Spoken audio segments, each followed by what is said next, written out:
Shalom, selamat pagi Bapak Ibu Saudara yang dikasihi dalam nama Yesus Kristus. Kita bersyukur pada hari Minggu pagi hari ini. Walaupun sampai dengan hari ini kita masih ada di rumah kita masing-masing, kita belum dapat berkumpul bersama-sama, beribadah bersama-sama di gereja kita, Gereja Baptis Cilandak. Tapi kita yakin bahwa kuasa Tuhan hadir di tengah-tengah ibadah keluarga kita. Dan pagi hari ini saya mengajak Bapak Ibu Saudara sekalian, sebelum kita memulai ibadah kita pada pagi hari ini, saya persilakan untuk bersatu sejenak, untuk mempersiapkan hati kita, pikiran kita, jiwa kita, untuk masuk dalam hadirat-Nya, untuk memulai ibadah pada pagi hari ini. Silakan bersatu sejenak.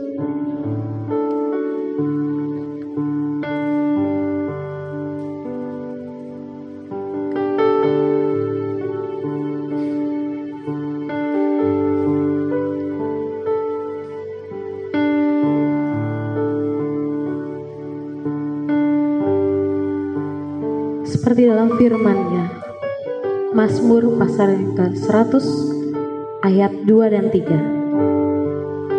Demikianlah firman Tuhan. Beribadahlah kepada Tuhan dengan sukacita. Datanglah ke hadapan-Nya dengan sorak-sorai. Ketahuilah bahwa Tuhanlah Allah. Dialah yang menjadikan kita, dan punya Dialah kita, umat-Nya, dan kawanan domba gembalaannya. Kita akan memulai ibadah kita pada pagi hari ini dengan kita akan mempersiapkan hati kita dengan mengangkat satu pujian, hadirat-Mu. Tuhan hadir di bait kudus-Nya saat umat mencari wajah, berseru, berdoa, sujud menyembah.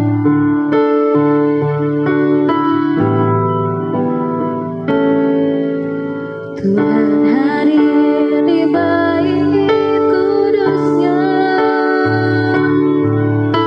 saat umat mencari wajah-Nya, berseru, berdoa, sujud menyembah, dan menikmati kehadiran-Nya.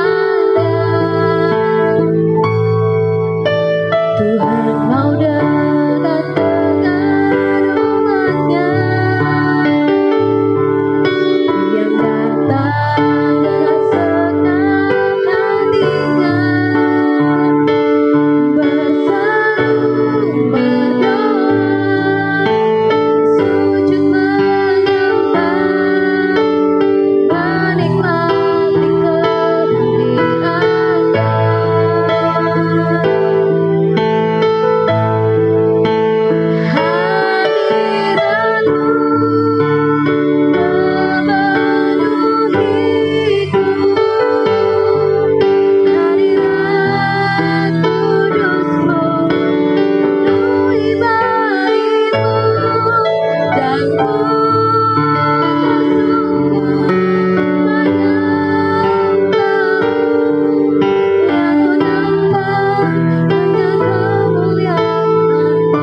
Hadirat-Mu Tuhan kami rasakan.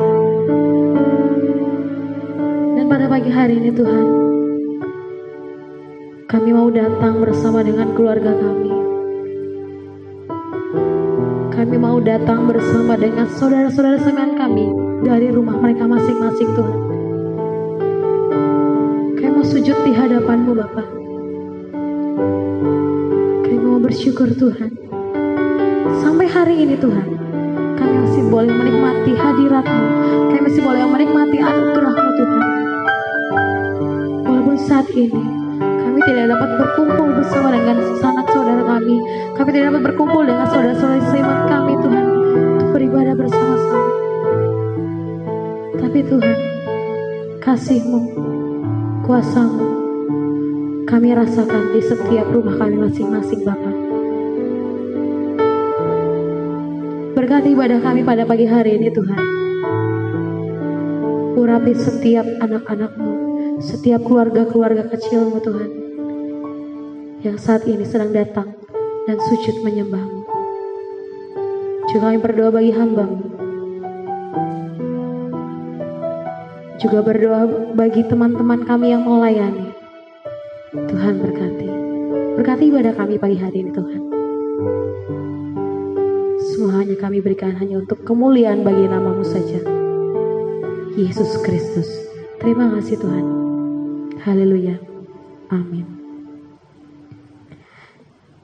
Saya yakin percaya walaupun saat ini kita tidak dapat berkumpul bersama-sama di gereja kita, walaupun kita hanya bisa beribadah di rumah kita masing-masing, tapi pada pagi hari ini sukacita yang dari Tuhan tetap kita rasakan.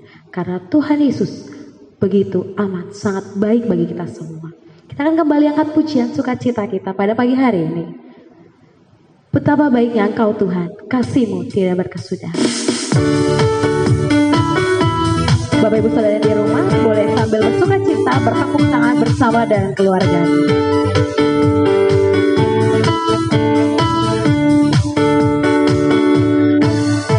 Betapa baiknya Engkau Tuhan, kasih-Mu tiada berkesudahan.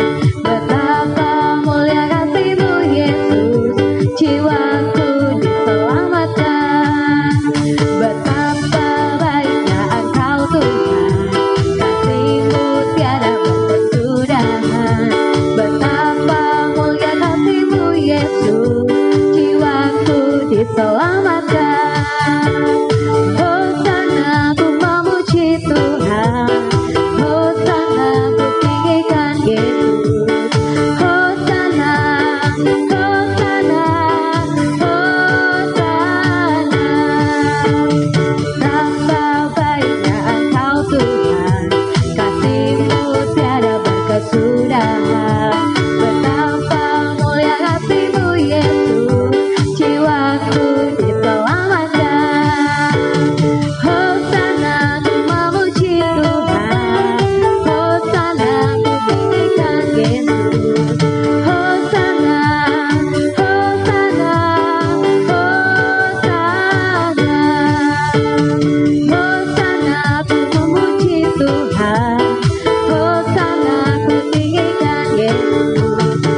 nama Tuhan. Hosana, aku memuji Tuhan. Hosana, aku tinggikan Yesus.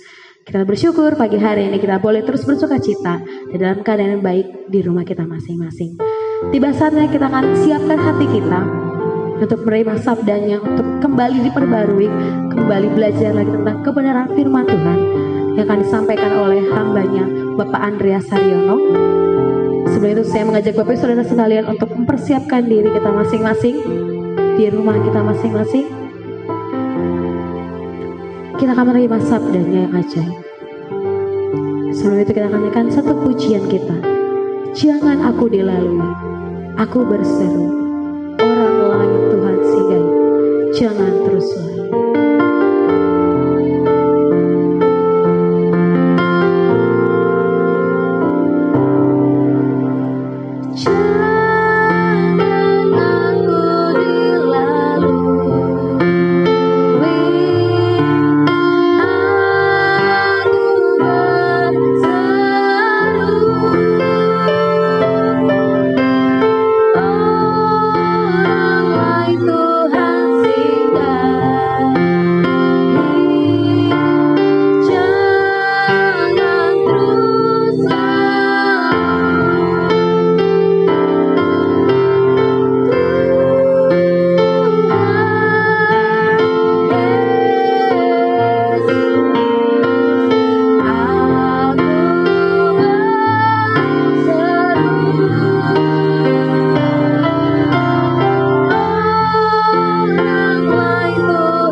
Janganlah kami dilalui Tuhan. Kami yang ada di rumah, kami yang ada dimanapun tempat, jangan pernah Engkau lalui. Hampirilah kami Tuhan. Hampirilah setiap hati anak-anak-Mu. Biarlah boleh kami berada di hadirat-Mu. Dan kami boleh merasakan hadirat-Mu yang begitu luar biasa. Pada pagi hari ini ya Tuhan, kami akan berbakti bersama-sama. Kami berbakti bersama-sama dengan keluarga. Engkau yang menolong, Engkau yang membuka setiap hati dan pikiran kami. Biarlah Tuhan, kami berbakti di rumah tidak mengurangi hikmat kami bersekutu denganmu. Biarlah Engkau yang menguasai setiap hati kami dan membuka hati kami sehingga kami boleh mengerti akan firman-Mu. Terima kasih ya Tuhan. Semua kami alaskan demi Putra-Mu yang tunggal, Tuhan kami Yesus Kristus. Amin. Salam saudaraku, sampai jumpa kembali. Saya menyapa melalui media ini kepada saudara-saudara sekalian yang berada di rumah. Saudaraku, saya berharap Anda terus tekun bergumul, walaupun Anda di rumah, tetap terus bergumul untuk menggumuli persoalan-persoalan saudara, untuk menggumuli cita-cita saudara bersama dengan keluarga. Memang kadang-kadang terasa bosan, tetapi bagaimanapun saudaraku di rumah masih tetap lebih baik dibanding di luaran sana. Saudaraku, saya akan bercerita tentang seseorang yang pernah diisolasi. Beberapa waktu yang lalu saya mendengar testimoni seseorang yang sudah sembuh yang mengalami isolasi. Saudaraku, orang ini setelah didiagnosa ternyata mengalami sakit COVID-19 dan dinyatakan positif. Kemudian orang ini dengan segera diisolasi. Pada saat itu dia diisolasi selama 2 minggu. Dan menurut kesaksian orang ini, betapa tidak kerasannya dia pada saat diisolasi. Karena dia adalah orang yang dinamis, orang yang biasanya pergi ke sana kemari, orang yang banyak kegiatan, orang sibuk. Kemudian semuanya kegiatan itu harus berhenti. Dan dia mengalami kekagetan yang begitu luar biasa, saudara. Dan dia merasa bosan. Tetapi dia tekun terus menjalani isolasi itu. Dan setelah 14 hari dia dinyatakan baik. Dan kemudian dia dinyatakan boleh pulang ke rumah. Betapa bahagianya, saudara. Tetapi kebahagiaan itu tidak terlalu komplit, saudara, karena masih ada suatu kelanjutannya bahwa dia juga harus diisolasi lagi di rumah secara mandiri selama 14 hari. Saudara, akhirnya dia di rumah mengambil suatu tempat di kamar dengan meja kerja, dengan gadget, dengan komputer, kemudian dia mengerjakan pekerjaan-pekerjaannya di dalam kamar 14 hari. Jadi kalau dia makan, makanannya diantar, kebutuhannya diantar, dan kadang-kala dia menengok melalui pintu dibuka sedikit, kemudian menengok, itu sudah menjadi satu kebahagiaan tersendiri. Dan dia mengatakan, saudara, saat bahagia dia adalah pada saat mendengar anaknya berceloteh di luar kamar itu. Mendengar celotehan anaknya saja dia sudah merasakan bahagia. Kemudian di dalam testimoni itu dia mengatakan, walaupun bagaimana di rumah tetap lebih baik dibanding pada saat saya diisolasi di rumah sakit. Saudara, hari ini saudara mengisolasi diri di rumah dengan tanpa mengalami sakit penyakit, itu sungguh berkat yang luar biasa, saudara. Karena apa? Karena saudara masih bisa jalan ke kamar mandi, ke ruang tamu, atau melakukan aktivitas apa aja di rumah saudara, melakukan aktivitas-aktivitas produktif, itu juga merupakan suatu hal yang patut disyukuri. Oleh karena itu saudara, kita senantiasa bersyukur kalau kita masih berada di rumah dan kita masih bisa jalan ke sana kemari di lokasi rumah kita. Saudara, itu merupakan suatu pengalaman yang indah. Kalau nanti pada suatu ketika saudaraku, sejarah mengenai pandemik corona ini ditulis, apakah saudara akan menjadi saksi?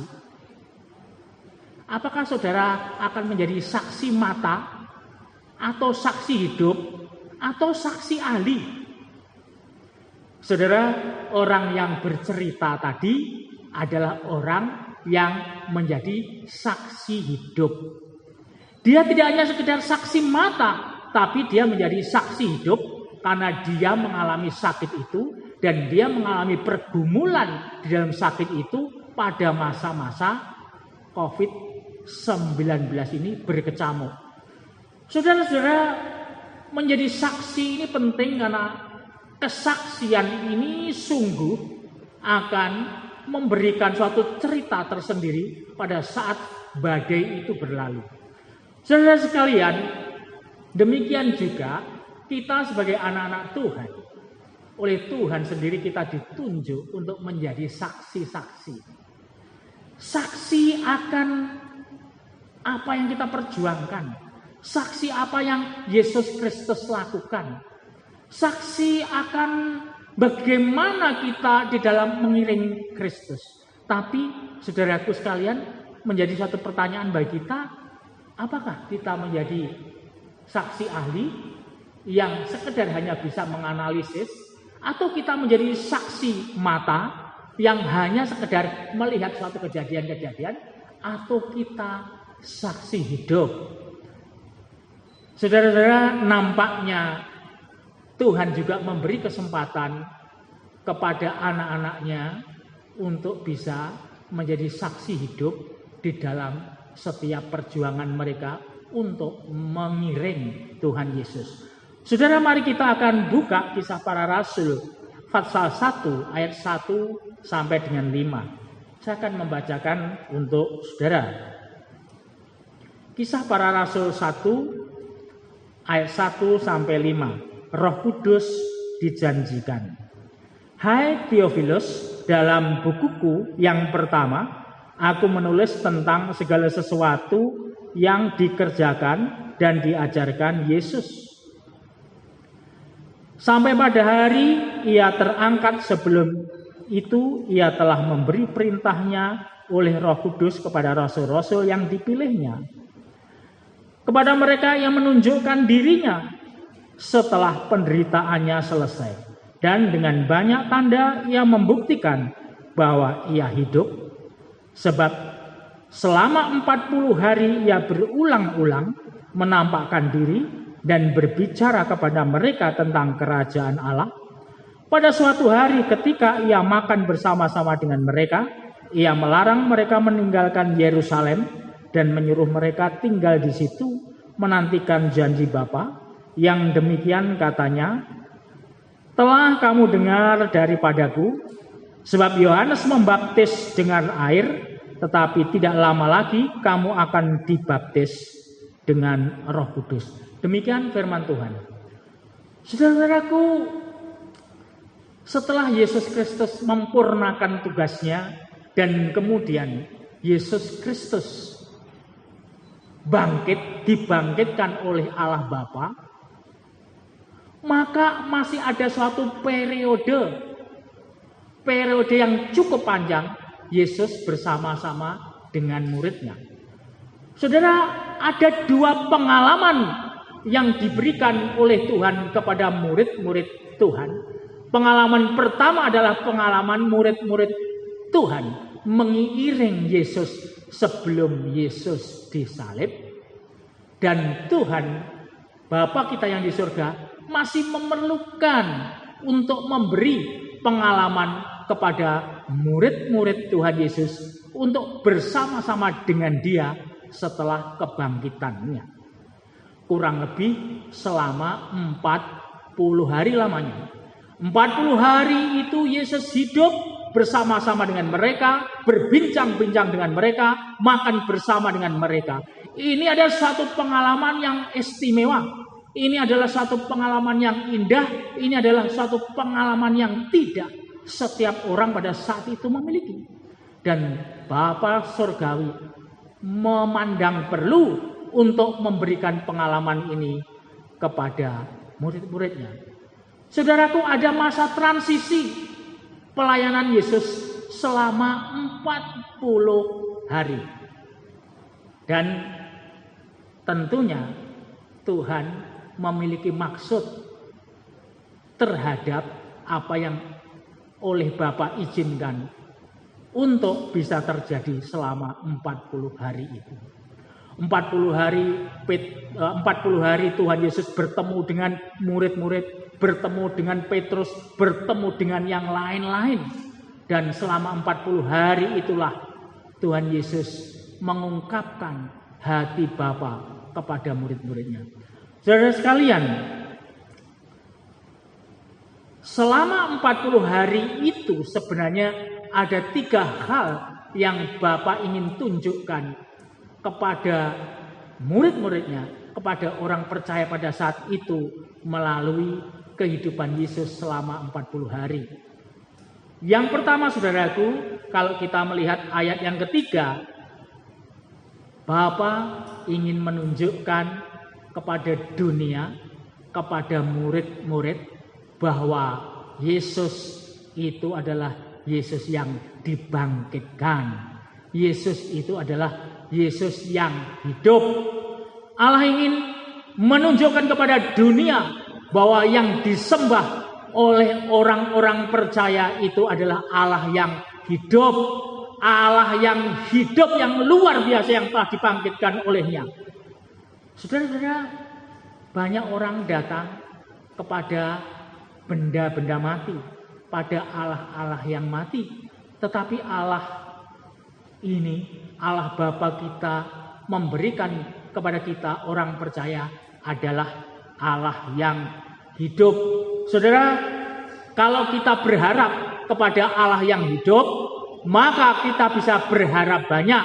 Sangat berbeda kalau kita memiliki Allah yang mati, Allah yang tidak bisa kita harapkan apa-apa. Tetapi Allah yang hidup adalah Allah yang banyak menyelesaikan setiap perkara. Saudara, kita tahu bahwa Bapa kita di sorgawi itu adalah Bapa yang begitu luar biasa. Bapa yang merciful. Bapa yang memiliki belas kasihan yang luar biasa. Dan Bapa kita yang di sorga adalah Bapa yang helpful. Bapa yang memiliki hati ingin selalu menolong kepada setiap umatnya. Dan Allah kita, Allah yang hidup, adalah Allah yang bisa kita mintai pertolongan. Allah yang hidup adalah Allah yang bisa kita libatkan di dalam setiap pergumulan kita. Allah yang hidup adalah Allah yang memberikan hope, memberikan suatu pengharapan kepada setiap kita yang berada dalam satu pergumulan. Pada suatu saat Yesus berkata, "Hai yang letih lesu, datanglah kepadaku. Aku akan memberikan kelegaan kepadamu." Sungguh luar biasa, saudaraku. Sungguh luar biasa. Allah kita, Allah yang hidup, Allah yang memberikan penyelesaian dalam setiap persoalan kita. Allah yang bisa kita ajak kerjasama untuk perjuangan kita. Allah yang bisa kita ajak untuk bersama-sama berjuang dalam kehidupan kita. Dan Allah kita adalah Allah yang tidak hanya simpati, tetapi Allah yang empati terhadap setiap orang yang datang kepadanya, minta tolong kepadanya. Sungguh luar biasa. Jadi saudaraku, bukan tanpa maksud kalau Tuhan itu membiarkan atau memberi kesempatan anaknya yang tunggal hidup 40 hari lagi. Karena Allah ingin membuktikan bahwa Allah yang diyakini, Allah yang selama ini diikuti oleh murid-muridnya adalah Allah yang hidup, Allah yang luar biasa, Allah yang mampu menolong setiap persoalan orang yang percaya kepadanya. Dan yang kedua, saudaraku, setiap kali Tuhan bertemu dengan muridnya, Allah selalu mengatakan, mari coba kita baca pada ayat yang ke-4.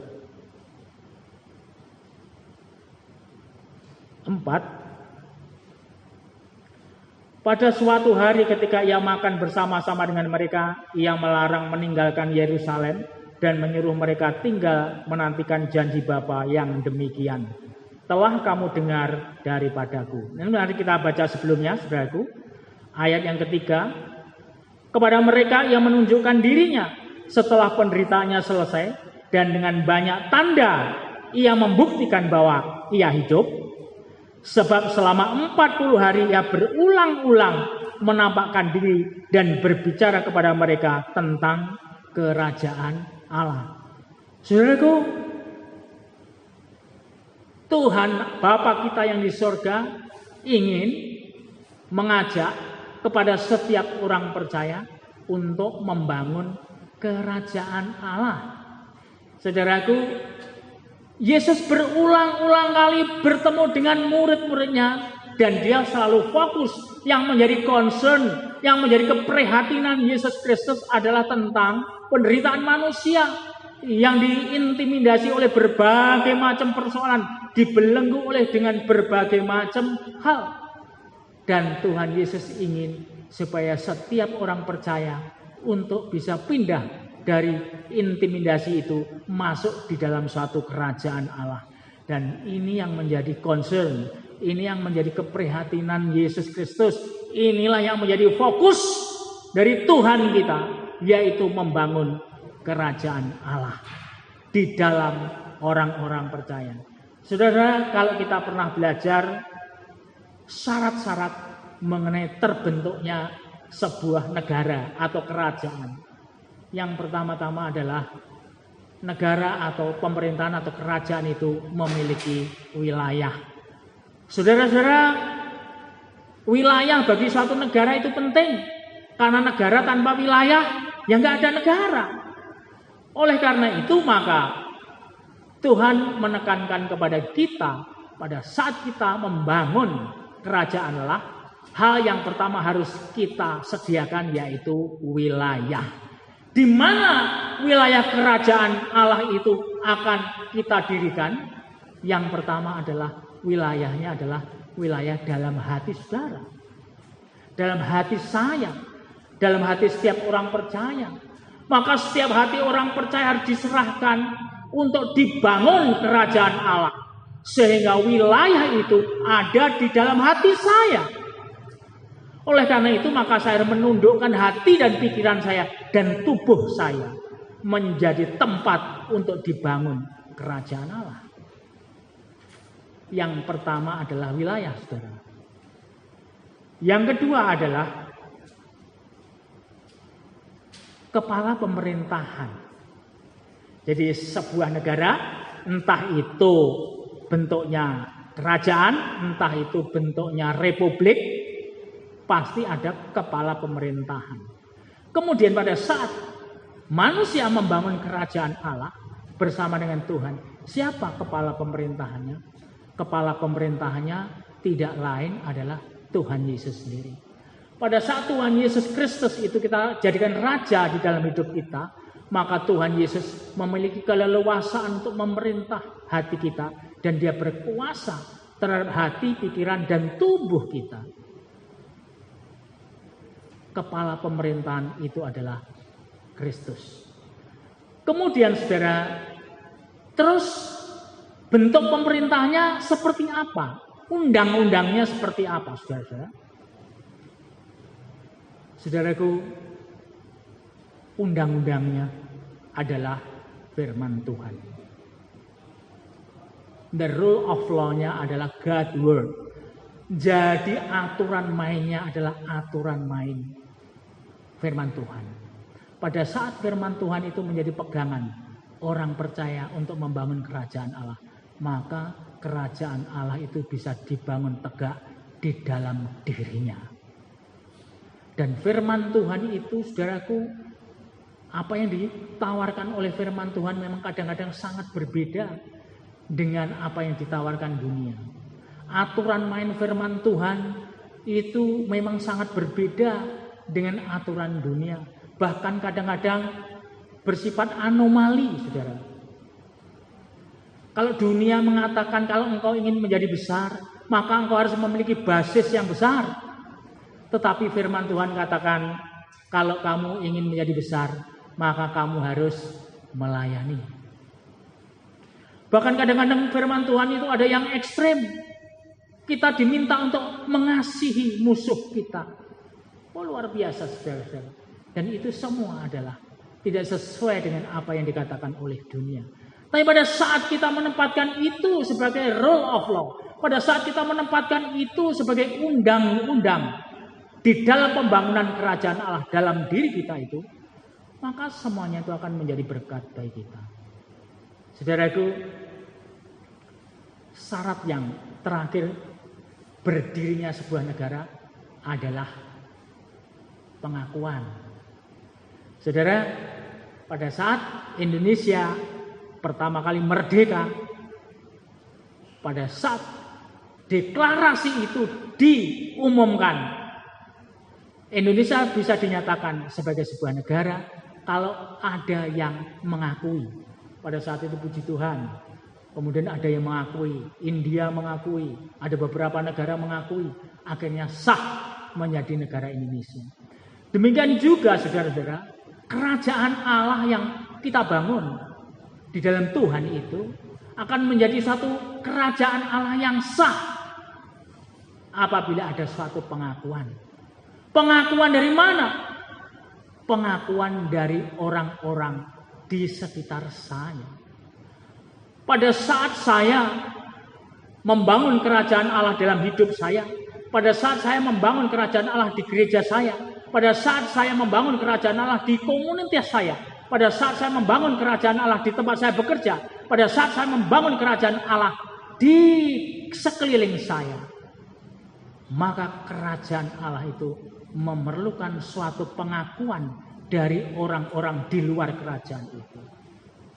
Orang-orang akan mengakui bahwa kerajaan ini adalah kerajaan yang menjadi berkat, kerajaan yang memberi damai sejahtera, kerajaan yang menimbulkan suatu inspirasi, kerajaan yang menyelesaikan persoalan, kerajaan yang memberikan suatu kontribusi untuk menyelesaikan masalah dunia ini.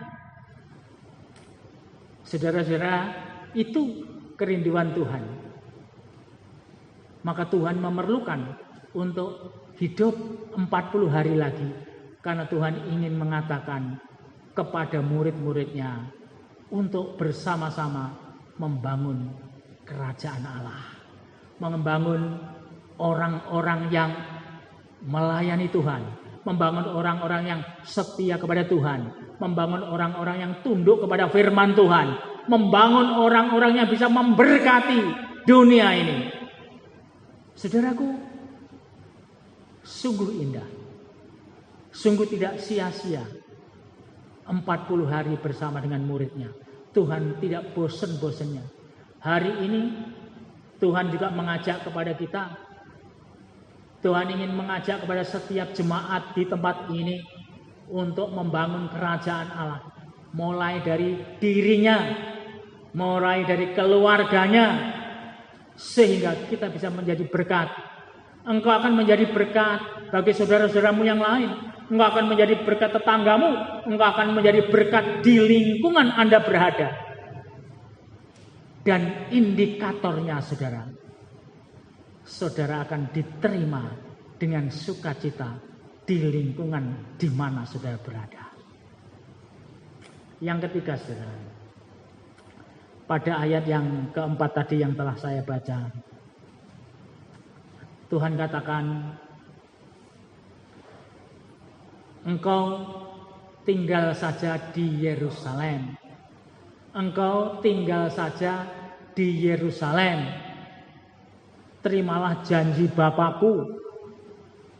Saudara, Tuhan ingin supaya anak-anaknya itu tinggal di Yerusalem untuk menerima berkat yang luar biasa, yaitu keberadaan Roh Kudus. Saudara-saudara,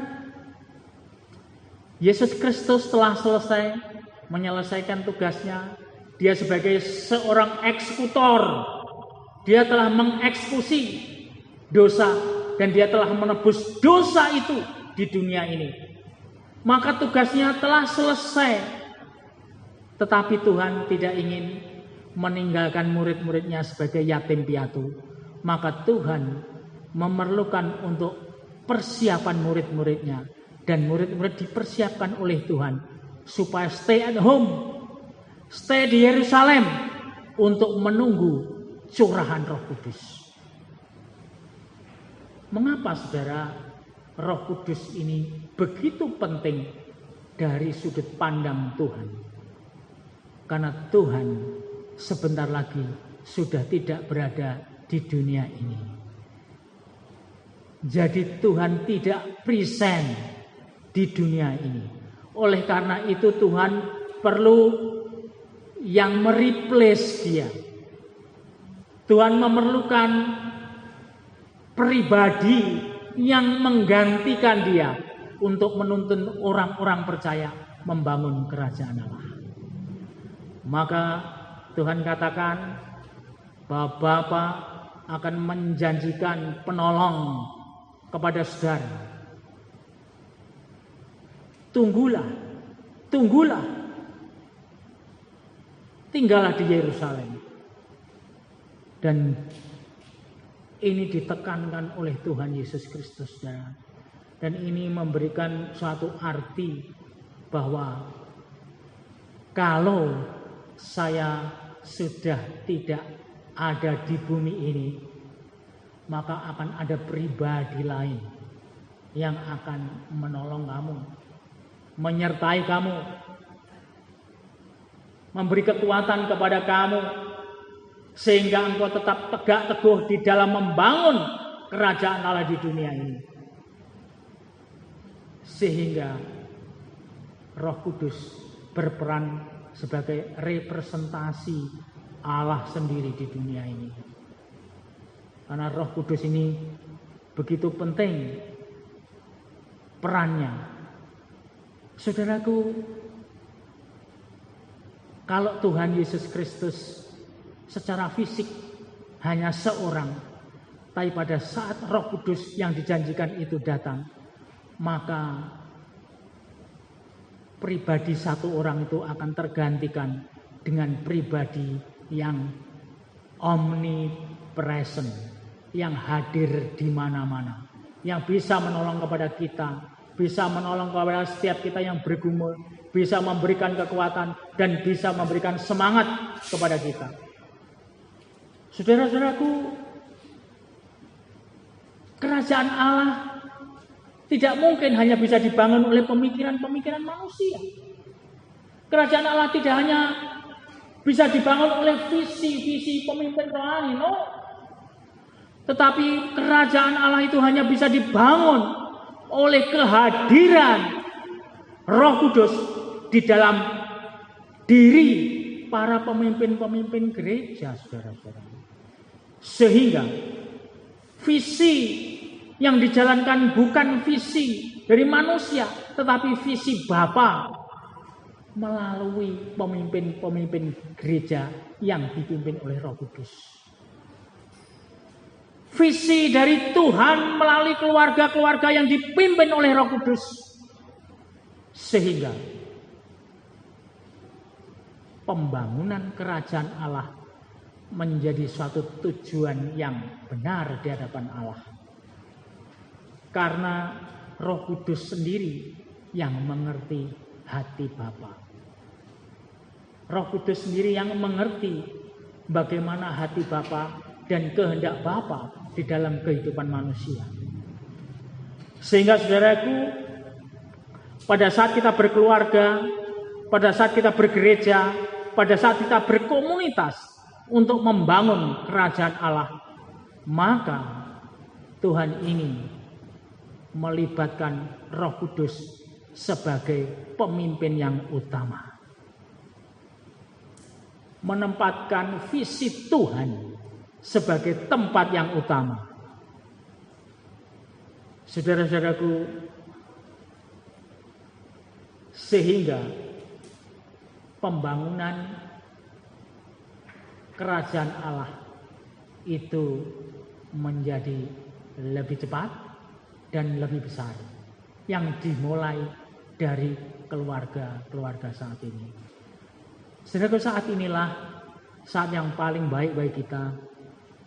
Saat sekarang kita banyak waktu yang diberi oleh Tuhan di rumah, banyak waktu yang diberikan oleh Tuhan untuk berinteraksi dengan keluarga, untuk baca firman Tuhan, untuk berdoa, dan untuk memberikan keleluasan Roh Kudus untuk hadir di dalam hidup kita, di dalam satu penyembahan, di dalam renungan. Biar Roh Kudus yang akan memimpin kita untuk membangun kerajaan Allah itu.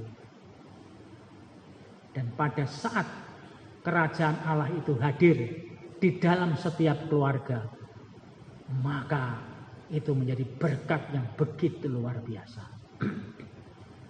Saudara-saudaraku, inilah kerinduan Bapa. Mengapa Bapa memberi kesempatan Yesus Kristus untuk masih menunggui murid-muridnya 40 hari lagi.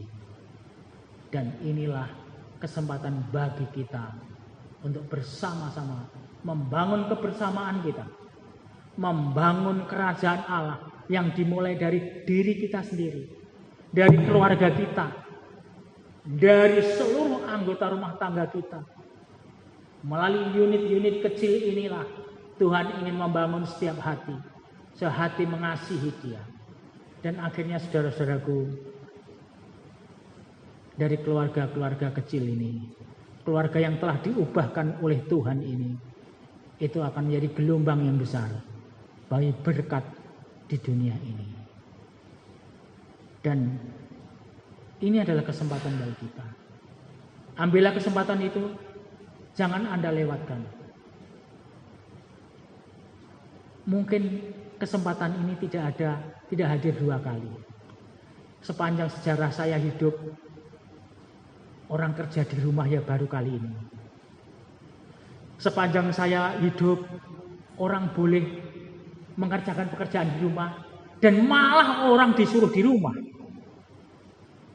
Dan dianggap bahwa orang yang di rumah itu sebagai pahlawan untuk memerangi COVID-19. Baru saat ini, saudara. Dan Tuhan punya maksud. Ini kita gunakan untuk membangun kerajaan Allah di rumah kita. Dan saya yakin percaya kalau kerajaan Allah itu bisa terbangun di dalam rumah tangga, maka pada saat badai ini berlalu, kita menjadi pribadi-pribadi yang hebat dan luar biasa, dan menjadi berkat bagi orang lain. Saudaraku, berpengalaman dengan Tuhan itu penting. Jadilah saudara saksi hidup. Jangan hanya saksi ahli yang senangannya menganalisa. Jangan hanya menjadi saksi mata. Yang kita omongkan hanya apa yang kita lihat. Tapi Anda akan menjadi saksi hidup. Anda menghidupi zaman ini. Anda menghidupi pergumulan ini. Anda menghidupi apa yang Tuhan kasih kesempatan saat ini. Kalau Anda menjadi saksi hidup, maka Anda akan menjadi saksi efektif untuk membangun kerajaan Allah. Berpengalaman dengan Tuhan menjadikan kehidupan rohani Anda lebih bergairah. Amin. Mari kita berdoa. Tuhan, pada kesempatan ini kami ingin mengucapkan puji syukur dan terima kasih atas kesempatan yang Kau berikan kepada kami untuk tinggal di rumah, untuk mengerjakan segala sesuatu di rumah. Tuhan, terima kasih. Saya berdoa ya Tuhan terhadap firman yang saya sampaikan. Saya berhenti sampai di sini, hamba-Mu Andreas berhenti sampai di sini. Roh Kudus, Engkau yang akan membuat firman ini berbuah dalam setiap hati anak-anak-Mu. Kami mengucap syukur karena Engkau merelakan anak-Mu untuk tinggal 40 hari bersama-sama dengan murid-murid yang kemudian memberikan satu pengalaman hidup kepada murid-murid. Kami mengucap syukur ya Tuhan, Engkau memberi kesempatan kepada kami untuk tinggal di rumah, untuk bergumul dan berjuang bersama dengan Engkau, sehingga kami memiliki pengalaman-pengalaman yang indah. Tuhan, hadirlah Engkau dalam setiap rumah tangga. Engkau berkati dan Engkau tolong ya Tuhan. Dan setiap rumah tangga bergumul, dan serta ya Roh Kudus tolonglah kepada mereka dalam pergumulannya. Dan mereka bergumul dengan segenap hati, dengan sungguh-sungguh. Sehingga mereka akan memiliki pribadi yang setia, taat, dan sungguh-sungguh di dalam Engkau. Biarlah kerajaan Allah itu akan nyata terbangun di dalam setiap rumah tangga. Terima kasih ya Tuhan, sehingga pada saatnya nanti kami akan menjadi saksi-saksi yang efektif, saksi-saksi yang bergairah, saksi-saksi yang bersemangat. Terima kasih Tuhan atas penyertaan-Mu. Saudara-saudara sekalian, mari kita datang kepada Bapa kita untuk bisa menerima berkat. Saudaraku, diberkatilah engkau yang saat ini tinggal di rumah, mengerjakan apapun yang ada di rumah. Diberkatilah engkau yang sekarang berusaha, diberkatilah engkau yang sekarang sedang belajar, diberkatilah engkau yang sekarang sedang kuliah, diberkatilah engkau yang sedang bekerja di rumah, diberkatilah setiap ibu rumah tangga, diberkatilah kepada setiap bapak rumah tangga, diberkatilah setiap anak-anak yang ada di rumah, diberkatilah semua orang, anak-anak-Mu Tuhan, yang melakukan aktivitas-aktivitas di rumah maupun di luaran. Terima kasih ya Tuhan atas berkat yang telah Engkau janjikan. Terima kasih ya Tuhan. Saudaraku, arahkanlah pikiranmu kepada Tuhan. Kasih karunia dari Allah Bapa kita yang ada di sorga, yang begitu hebat dan murah hati, melalui penyaliban Tuhan Yesus Kristus yang mencucurkan darahnya di kayu salib untuk menebus dosa kita, dan penyertaan dan persekutuan Roh Kudus akan menyertai saudara mulai hari ini sampai selama-lamanya. Amin. Tuhan memberkati kita semua. Amin. Persembahan dan persepuluhan dapat diberikan melalui transfer ke rekening GBI Cilandak BCA 6080414721 atas nama Milka Handayani.